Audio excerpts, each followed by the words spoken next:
Linux is everywhere, powering the servers that run our favorite websites, the data centers that store our memories, and even the phone in your pocket. From the moment you wake up and check your notifications, to the late-night scroll through social media, Linux is quietly working behind the scenes. It's the backbone of our digital world, silently running billions of devices across the globe.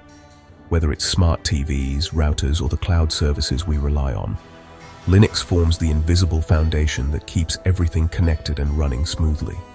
Its legendary reliability and open-source nature make it essential for innovation and security. But this openness, while powerful, also makes it a tempting target for those with malicious intent. The secret to its security: permissions, complex rules that control exactly who can access, modify, or execute files and programs. These permissions are the first line of defense. These digital locks are absolutely critical.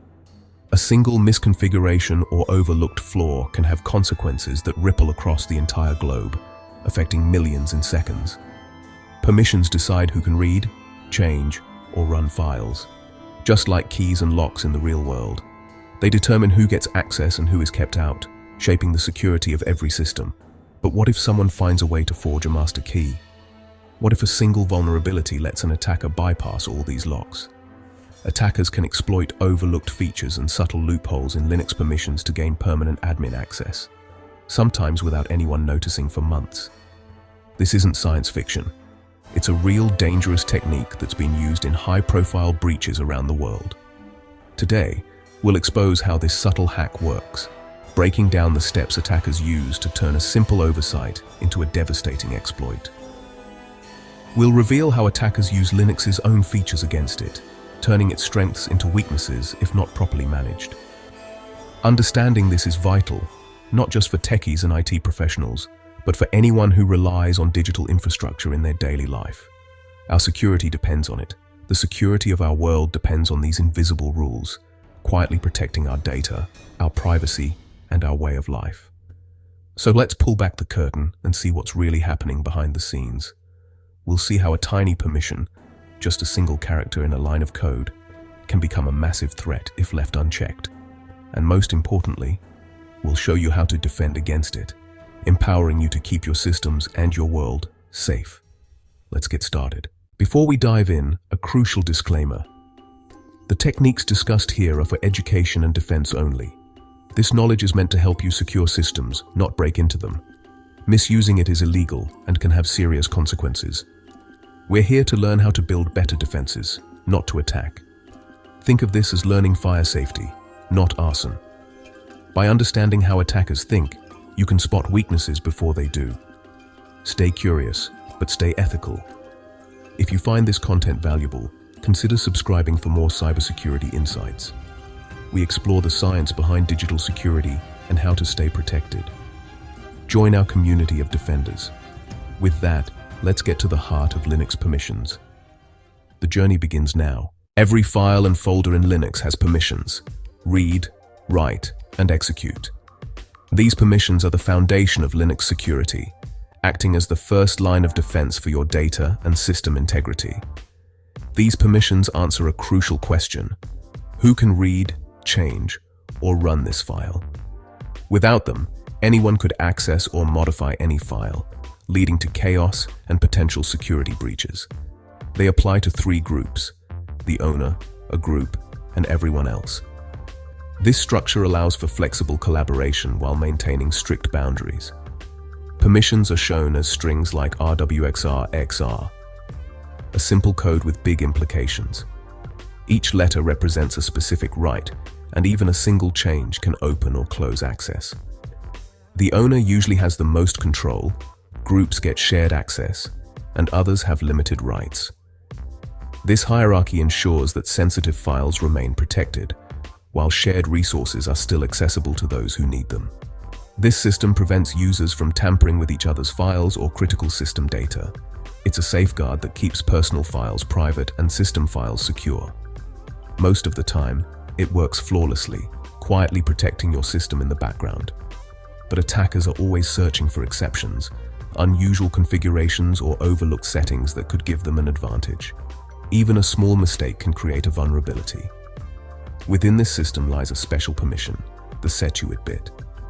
It's a unique flag that can temporarily elevate a user's privileges, allowing them to act as the file's owner. When misused, it can give attackers a hidden path to power, letting them bypass normal restrictions and potentially take control of the system. Understanding this bit is key to understanding one of Linux's most dangerous vulnerabilities.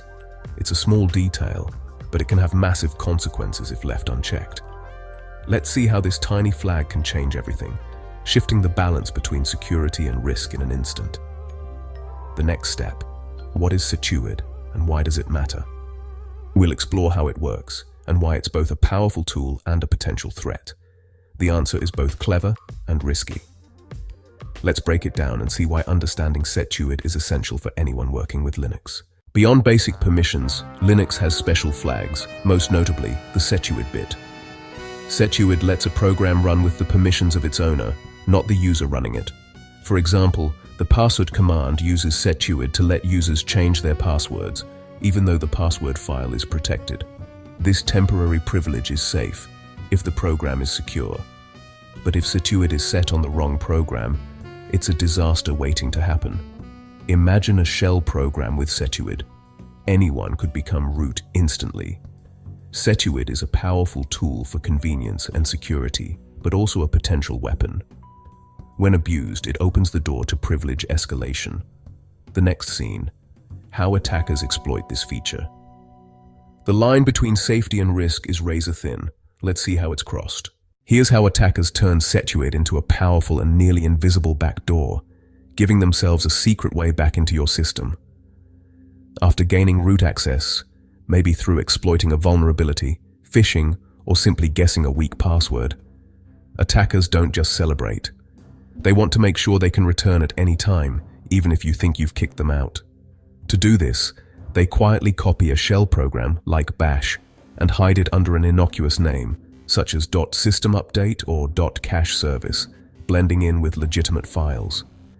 Next, they set the owner of this file to root and enable the Setuid bit, a special permission that allows anyone running the file to execute it with root privileges. This hidden shell now acts as a secret root door. Anyone who knows about it and runs it instantly gets full root access, no password required.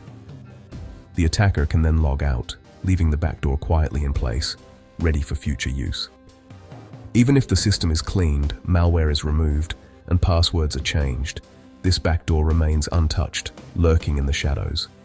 It's disguised, persistent, and deadly simple, often overlooked by even experienced administrators. Whenever the attacker wants, they can regain full control, bypassing all normal security measures and undoing your hard work. This is privilege escalation made permanent, a hidden trapdoor that's always open for those who know where to look. The real danger? It's almost invisible to routine security scans and system checks, making it extremely hard to detect. Let's break down how this works in practice, so you can see just how easily it can be done. In the next scene, we'll walk through a real-world example of the Setuid hack in action, step by step. This is how attackers stay one step ahead of defenders, always looking for new ways to slip past your defenses. And it's why defenders must be vigilant, proactive, and always on the lookout for hidden threats like the Setuid backdoor. Imagine an attacker plants a Setuid backdoor named Pico, disguised as a text editor. The admin, Alice, patches the system and changes passwords, thinking the threat is gone, but the attacker returns, logging in as a regular user. They simply run Pico, the hidden shell. Instantly, Setuid elevates them to root. The prompt changes from do to daure, signaling full control. The attacker can now undo all security measures, steal data, or launch new attacks. The backdoor survives reboots and password changes. As long as Pico exists with Setuid, the attacker has a permanent key. This is why Setuid backdoors are so dangerous. They're stealthy, persistent, and devastating. Next, how to find and remove these threats. Knowledge is your best defense. Let's hunt for hidden Setuid files.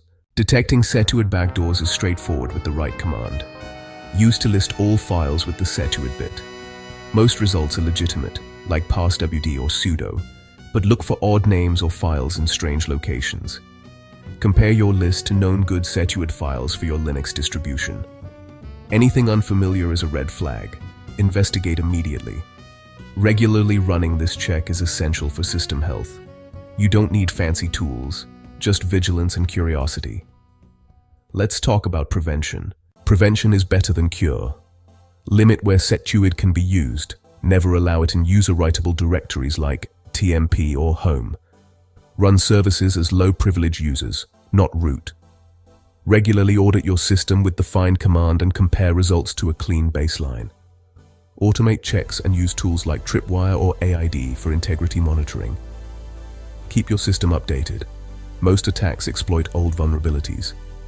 Good security is about smart configuration, regular checks, and prompt updates. Make these habits part of your routine. The goal: make your system a hard target. Now let's wrap up with some final thoughts. The Setuid Bit is a double-edged sword, vital for convenience, dangerous when abused. Attackers exploit it because it works, and it's often overlooked. The fundamentals, least privilege, regular audits, and updates, are your strongest defenses. Security isn't a one-time fix, it's an ongoing process. By understanding these risks, you're already ahead of most.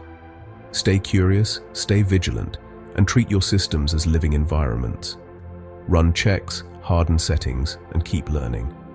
Attackers never stop looking for a way in, but with knowledge and vigilance, you can keep your systems secure. Remember, your awareness is your best defense. Keep your digital doors locked. Thanks for watching, and remember, stay safe online. You've got this. See you in the next one. This is Cyber Defense signing off.